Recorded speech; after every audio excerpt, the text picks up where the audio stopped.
تھائمس سرپیلیم ساتر فارسی۔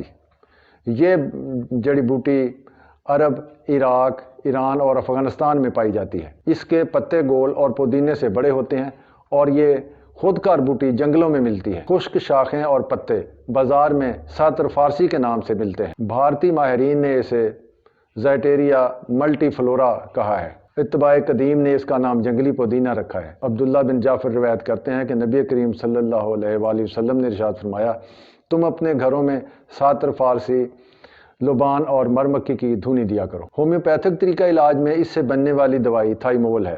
یہ دوائی بچوں کے آلات تنفس کی سوزشوں میں بڑے اعتماد کے ساتھ دی جاتی ہے۔ اس کے علاوہ دمہ کی وہ قسم جس میں سانس میں گھٹن اور شدت کے دورے بار بار پڑتے ہوں، اس میں سانس کی نالیوں میں پھنسی ہوئی بلغم کی مقدار زیادہ نہیں ہوتی۔ جب کالی کھانسی کا حملہ ہو اور سر میں بوجھ ہو، گلا اور ناک کے اندر خون کی نالیاں پھیل جائیں، کانوں میں گھنٹیاں بجنے کی آوازیں آئیں، بلغم کے ساتھ کبھی کبھی سیاہ رنگ کا خون بھی آئے، یہ دوائی بنیادی طور پر ان تمام جنسی بیماریوں کا علاج ہے جن میں پیشاب کی نالیوں میں خون کی گردش سست پڑ جانے کے باعث خون کی نالیوں میں ٹھہراؤ پیدا ہو جائے۔ اس کیفیت کو پوسٹ یوریتھرل کنجیشن کہتے ہیں۔ اس دوائی کے استعمال کے دوسرے اہم مواقع جسم اور دماغ میں مسلسل تھکاوٹ ہو، احتلام ہو، کمر درد اور پیشاب بار بار آئے، پیشاب کے ساتھ جلن ہو اور فراغت کے بعد قطرے آئیں، جنسی انتشار نمایاں ہو۔ اس کے علاوہ اس دوائی کے استعمال سے پیٹ میں موجود خون چوسنے والے تمام کیڑے مر جاتے ہیں۔